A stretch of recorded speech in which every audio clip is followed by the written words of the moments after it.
with her one night. I'm sitting her. We're about to in the club bathroom, and she starts telling me, she's like, "I used to be a bad girl. I used to rob dudes and finesse dudes and all this stuff." Right? She like loves Cardi B, and she's one of these ratchet bitches. And I just decided not to because she's like, again, like that's such a feminine characteristic, not accountability, rob dudes, just like that's like what goes through a lot of these girls' heads, right? Again, she's on the boat on Saturday. She's hanging off the boat, like the boat has left the dock. She's sitting on the boat, and she's like gonna fall in the water. And I'm like, hey, you better not fall in the water. We're gonna have to stop the boat and save you. She's like, no, I can swim. Nothing's gonna happen. I'm not gonna fall off the boat. So we're like halfway through like Lake Ontario. This is a full on fucking like 60-foot yacht. It is driving fast as fuck. Probably like a 75-foot yacht, right? And she's like taking pictures, and she falls off the fucking boat, gets smacked by the front of the boat, falls under the boat, and then almost gets cut up by the propellers, right? And I told this woman like 12 fucking times not to fall off the boat. And you know what went through my head? What went through my head was, okay, stupid bitch. What went through my head was, this is my fault. It's my fault she fell off the boat because I should have yelled in her fucking face to get back on the boat. And I should have snapped at her and told her if she didn't get back on the boat, we're going to kick her off the boat. Because there was another girl who's all like, I don't know if this other girl was drunk or it was my first time meeting this other chick. Her name is Isabel. Crazy bitch. This poor girl was like a little bit off her fucking head. But she kept saying she wants to jump off the boat while the boat was moving. She was trying to jump into like the area where the propellers were. She would like cut her arm off. And I screamed at her. I told her, hey, stay on the fucking boat or you're not going to be allowed on the boat. If you jump off the boat, you're not going to get back on. So this other dumb bitch is in the boat, right? But the other dumb fell off the boat. And we had one of my buddies on the boat was a doctor, had to dive in, rescue her, life jacket. You know, it could have, luckily everything was fine, but it could have ended really bad. This girl could have died. And what went through my head was, it was my fucking fault. I had to take responsibility. I had to take accountability. Say, this is my fault, first of all, for inviting a dumb on the boat. Because I knew this girl was dumb. I still invited her anyway because she's hot. Right? My mistake.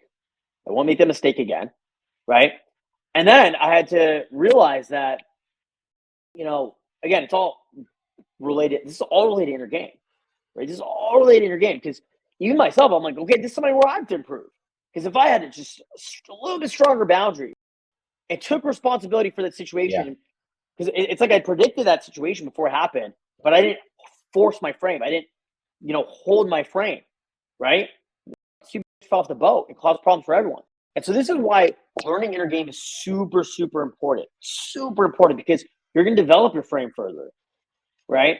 You're not going to care if some girl thinks you're an asshole, right? By you yelling at her because you know what you're doing is good for everyone involved. So, I just can't express how important learning this skill set is. Learning inner game. This is probably the number one skill any man can learn. Learn I inner want game. to, Learn and I want to. inner game It framework. definitely is. It definitely is, and I think I want to because I want to build on that story you just said. Um, Sure. Going back to what we were talking about with the cancellation, Yep. and the crazy girls, right? Yep. Do you think that continuously, like, kind of getting burned or being around these idiots kind of hones your crazy girl detector and like strengthens your boundaries? Because for me, like I used to remember Wraith, right? Wraith in the community. Um, Yep. Wraith, I would be so shocked when I first met him because he's like, I just have a one. I basically he's like, I basically have a one strike you're out policy. And I was like, man, this guy's Yep. like a cold hearted old man. That's what I told him. I was like, you're so cold hearted. That was 2 years ago. But now that I've gotten older and I've experienced a lot, um, Yep. and like one of the relationships I just got out of, like I kept giving him chances and chances and chances and kept trying and trying and Can't do trying, it.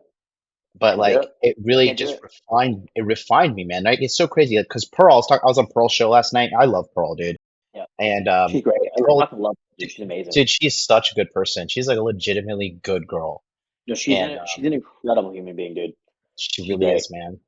I love that chick. She's so awesome. I can't say enough good things about her. Yeah. But she told me like what her dad said, and it really changed my life when I heard it. She was like, Dad, do people change? He was like, yeah, they do change. They get worse. And